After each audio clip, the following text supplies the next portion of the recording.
welcome to Best Laid Plans. This is your host, Sarah Hart-Unger, and this is a podcast where we talk all things planning and planning adjacent.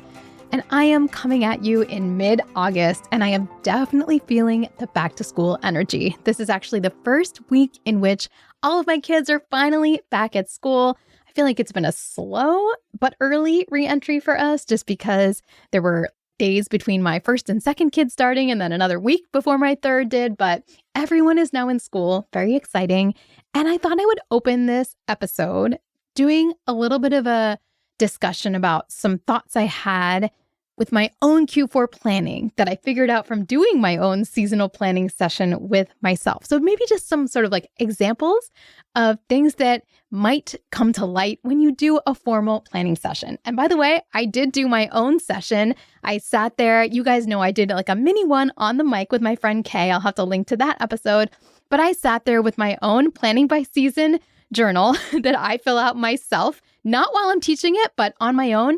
And I did my own seasonal planning session. And I feel like I came up with a lot of useful takeaways this time, in addition to a solid set of goals. I'm not going to go through the goals here, but I am going to just mention a few takeaways that came about from doing this process. So first of all, I did take time to create an ideal week.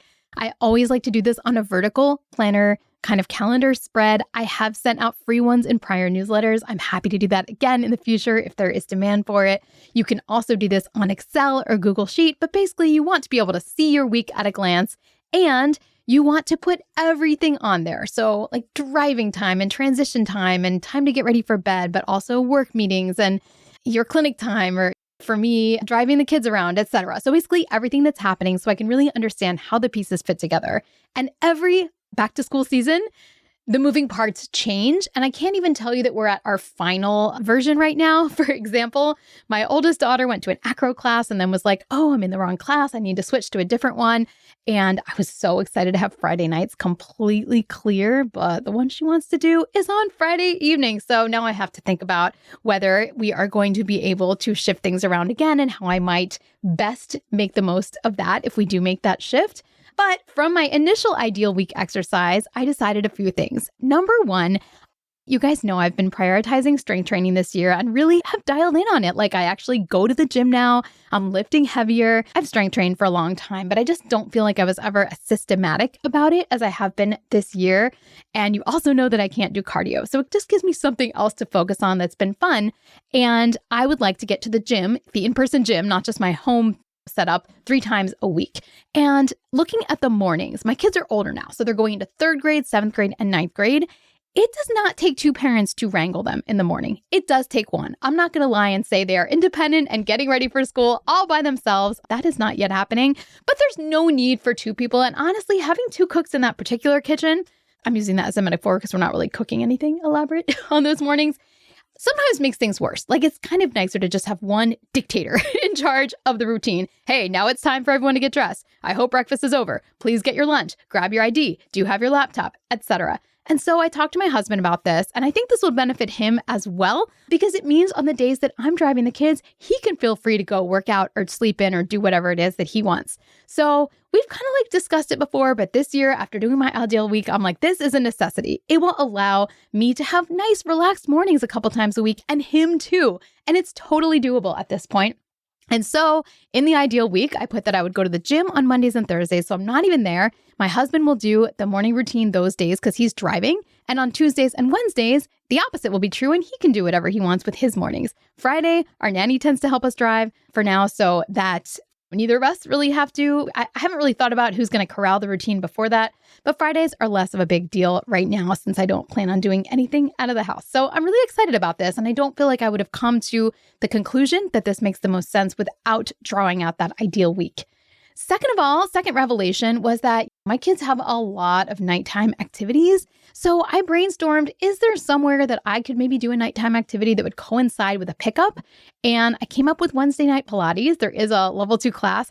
The studio I go to, Club Pilates, doesn't have that many of the level 2 classes. So I was like, ooh, the stars have aligned. I can go to my Pilates class and I can pick up my daughter from gymnastics and also have a little 45 minutes of like reading, chilling in the car time, which I don't mind at all. So building that into the schedule will be great. And honestly, I'm already thinking about, okay, if we do have to instill this Friday night pickup, how can I best make the most of that, whether it's a short little date night if my husband's available, or maybe impromptu Pilates if he's not. So we will see how this works, but the ideal week was very helpful in figuring these things out.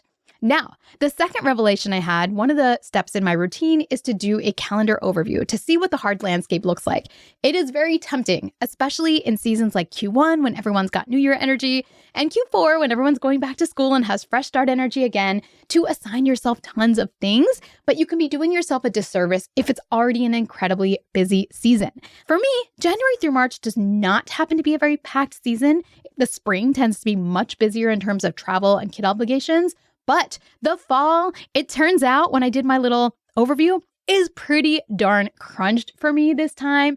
And it actually allowed me to make a intelligent, although kind of sad decision to text the woman that I've been working with to organize my house that I need to take a break for the fall. Because I'm teaching too many courses, I've got too much prep work in business, and I don't want to take away from my work hours, like on a Wednesday afternoon or a Monday afternoon, to organize. I do want to organize, but I think I'm ready to do a little bit more on my own in shorter bursts. And I'm going to welcome her back to continue our project in a less crazy season, probably Q1. Honestly, it will be natural. We've made lots of progress on the house, so I'm not going to call this a fail. I think this is still a work in progress, and I'm going to congratulate myself for the progress I have made this year. But doing a calendar overview and thinking through all the projects that are due and all the trips we have and all the call I'm going to be taking made me realize this is not the season to be blocking off afternoons on a Monday or Wednesday. I need that for work time, and I'm going to be mature and head things off at the pass and make a decision ahead of time. So I'm happy about that. And then finally, during my little Q4 planning session, I did an overview of my yearly goals. I always love to tell my Planning by Season participants that every time they get out their little workbooks and start planning the season, they get to look at their annual goals. And so everyone is guaranteed to take a peek at their annual goals at least 5 times a year, which is many more times and much more spread out than many people look at their annual goals. And I think it's actually like a huge part of what makes the course helpful for people. And I have to practice what I preach. So I got out my annual goals list. And you know what? I just feel like I was telling myself this story like, oh, the year broke because we didn't take our fantasy trip to Hawaii and my husband broke his legs and like we had to cancel things and my daughter even had a hand fracture. Like there was just like a lot of like, and my dad getting injured, like a lot of stuff didn't happen that I wanted to happen. And my mother-in-law passed. I mean, that was huge. And there's just been so many things that like that normally would have been the top of the list. But anyway, just crazy year. So part of me might be tempted to like write it off and think, oh, well, okay, fine. 2026 is a fail.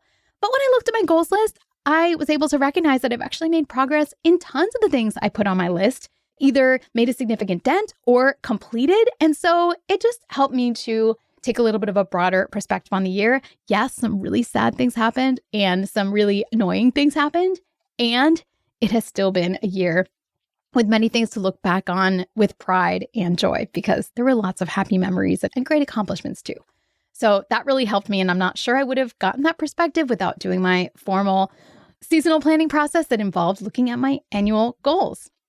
All right, we're going to pivot and talk a little bit about goal planning because, drumroll, we found out recently that PowerSheets made by Cultivate What Matters, and really the Cultivate What Matters company in general, is sunsetting in their words. So 2027 will be their last collection, and I don't think they even have like dated PowerSheets coming out for 2027. They're really planning to close up shop. PowerSheets has some controversy around it, mostly because they are a very conservative company. This obviously makes some people happy. It makes some people not happy. I just do feel like they have had a really interesting niche in the market, and they make these colorful, beautiful, goal-focused planners that are unlike anything else that other brands put out. I've continued to, actually, I don't think I've bought it in the last couple years, but I've continued to recommend PowerSheets, and they do fulfill a need for lots of people. I also appreciate the fact that even though I know their company may have some very religious conservative ethics, they continue to put out products that were not specific to any one faith or religious tradition. And I really did respect that choice because they could have done things differently. So, I mean, I'm going to miss that this brand is available. I've recommended it to lots of people. I know it has a lot of happy users. And now we have to think about what might be alternatives. So in the next session, I'm going to discuss what a goal planner can be and then answer a couple of listener questions about alternatives for PowerSheets, as well as another beloved brand that has decided to close up shop. All right, I'll be right back with more. Today's episode is sponsored in part by Prep Dish, and long-term listeners know that I love using Prep Dish to make meal planning incredibly easy. Back to school is absolutely the perfect time to try it out if you haven't before, so this is your PSA to let you know exactly how it works and allow you to access a trial of that with no cost to you. So here's how it works. Every week with Prep Dish, you receive a full week's dinner plan in your email, complete with shopping list. There are multiple options to choose from each week with different nutritional strategies. I always pick the super fast option. You can even use their feature which allows you to link to Instacart if you shop that way to make your shopping process a breeze. Their recipes come with instructions for prepping everything in advance to ensure smooth sailing on weeknights. And honestly, you can also choose not to prep everything. Their recipes are still pretty quick and easy. I also want to note that their menus are so easy to customize. This past week, I modified their salmon bowl recipe to use up what we had on hand, and it turned out amazing. So to try it out at no cost, go to prepdish.com/plans to activate your trial. In addition to their super fast menus that I love, they have gluten-free, paleo, and low-carb options, so there's truly something for everyone. That's prepdish.com/plans for your first 2 weeks free. Today's episode is brought to you in part by IXL. IXL is a learning platform that helps support kids in all settings from traditional school to homeschool. No matter what your schedule or situation is, you need learning tools that meet you where you are. And you want to ensure that you have ways to keep kids confident with the skills they have before the next academic year begins. For us, we're headed into that next one this month. We've used IXL for years during the summer to help keep skills fresh for the next academic level. And we'll also be using it when school starts up again, as it's assigned weekly in my kids' school. Everything in IXL is organized by grade and subject, so you can quickly find what each child needs without juggling multiple resources. And it's really designed well to keep kids engaged, with celebrations, awards, and visible progress markers. My 8-year-old is actually excited that she'll get assigned IXL throughout the year now. Make an impact on your child's learning and get IXL now. Best Laid Plans listeners get an exclusive 20% off IXL membership when they sign up today at IXL.com/plans. Visit IXL.com/plans to get the most effective learning program out there at the best price. When you need to build up your team to handle the growing chaos at work, use Indeed Sponsored Jobs. It gives your job post the boost it needs to be seen and helps reach people with the right skills, certifications, and more. Spend less time searching and more time actually interviewing candidates who check all your boxes. Listeners of this show will get a $75 sponsored job credit at Indeed.com/podcast. That's Indeed.com/podcast. Terms and conditions apply. Need a hiring hero? This is a job for Indeed Sponsored Jobs. All right, so I'm back. And as I mentioned, PowerSheets have gone away. So what is a goal planner, by the way? Not everyone has one. Not everyone needs one, okay? But some people love to have a dedicated space to do their yearly reflection or maybe even their seasonal reflection as well, and to keep track of their goals, maybe with monthly goal setting progress pages like PowerSheets had, or with quarterly. There are so many iterations to what a goal setting planner could look like, but generally, they're a separate book from your everyday task list, separate from your everyday planning. For myself, I've made use of 2 resources. One of them is just a Hobonichi day free that I kind of turned into like a goal/life highlight tracking planner for the year. You guys know I've showed many times the way I track the pages I read in the monthly sheets. I track my habits in the annual part, and I have my annual goals and seasonal goals listed out in the blank pages, as well as a lot of other fun one-off lists that I enjoy keeping, like restaurants we've gone to, fun events that I've attended. I'm tracking that for 2026. So I would call that a very open-ended goal planner that I have enjoyed using for 2026. And I also have the Planning by Season workbook, which is only available with the Planning by Season course at this time. And I use that to sketch out my goals and do all the reflection. I don't keep my kind of final draft versions in that workbook, but it does have space to do an ideal week exercise, which has been great. So for those of you that are like, well, I want this and I don't want to do a whole course, I don't necessarily have time for that, I am working on a nested goals workbook that might fill this need for some people. I know people have asked me for various PDF type download products for a long time, and I haven't necessarily moved forward because I really want my stuff to be impactful. And I feel like there is a lot of value in the methods and the community and the gathering that goes along with a lot of the tenets that I teach. However, I'm going to try this. So I wasn't even going to mention this until later in the episode, but just because I mentioned that I'm using that, I will be offering later in the year, probably closer to the new year, an option of something similar that others might want to think about adding to their 2027 lineup.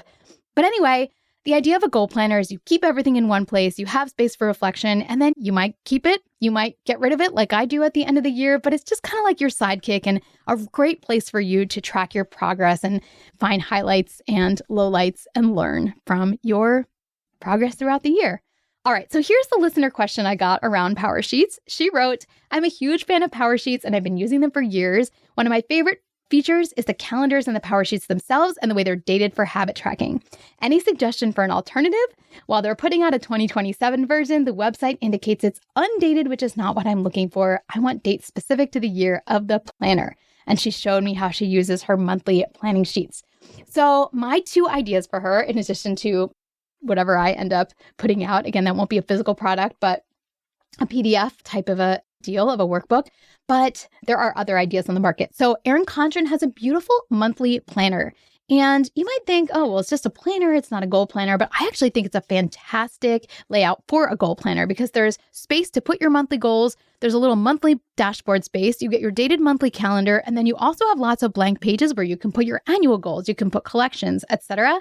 Quite honestly, if I were not using the Hobonichi weeks in the way that the Hobonichi day free in the way that I am right now, I would probably be using an EC monthly to kind of have the final versions of my goals and all the collections that I like to keep throughout the year. So this is a fantastic option that's very open-ended.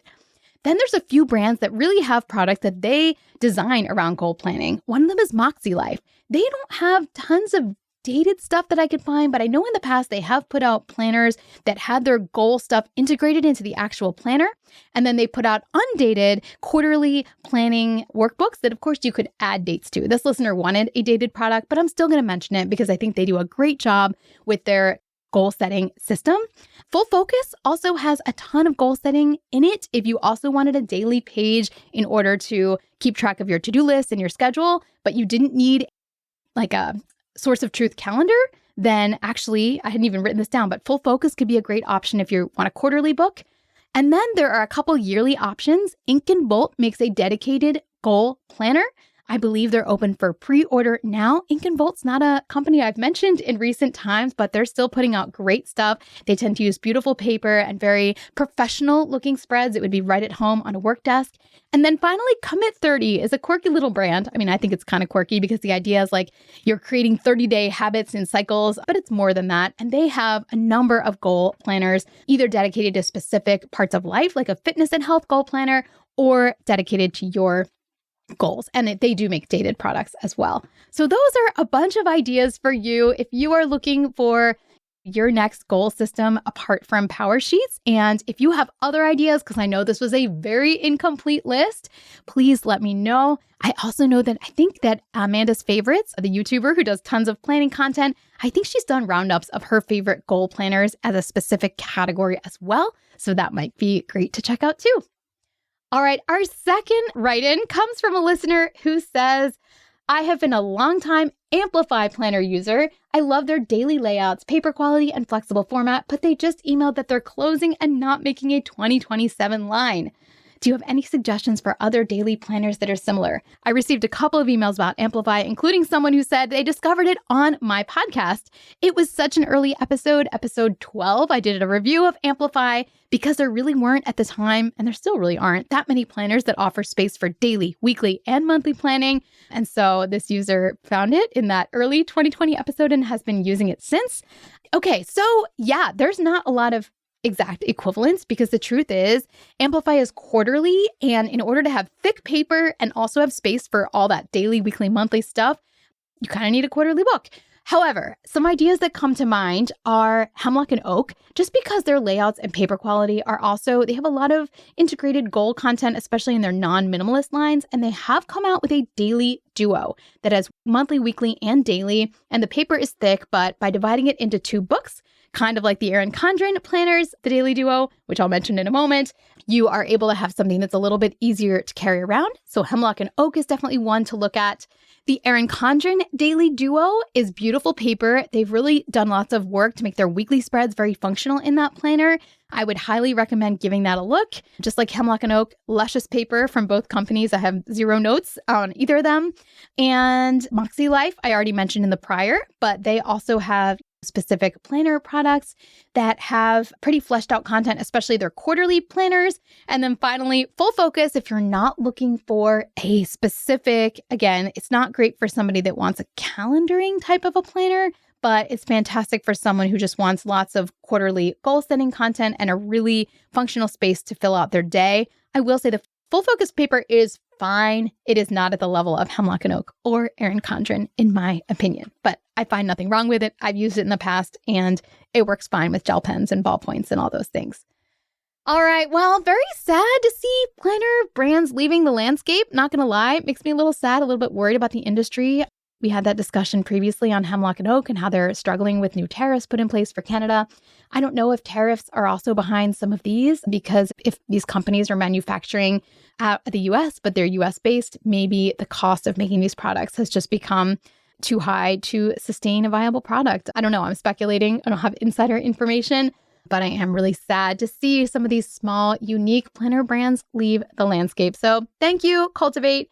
Thank you to Amplify for the years we got to enjoy your products. And who knows, maybe you'll be back. You never know. All right. Well, thank you so much for listening. To keep this planner podcast alive, no, I'm just kidding. I'm not threatening or anything, but you know what you could do? You could leave a review, because a review on this podcast will help this podcast grow, which in turn might actually help small niche planner brands. So, do your part by No, that's a little selfish, but you can please give me a Best Laid Plans review if you haven't before. Planning season is coming up. More people are excited about this content, so it'd be really wonderful if you could help others find the show. I always appreciate listeners. Please keep the questions, the planner piece, the hot takes coming. I am ready for them. But you can email me anytime at sarah.hart@gmail.com, and I look forward to be backing in your feed next Monday. Have a wonderful week.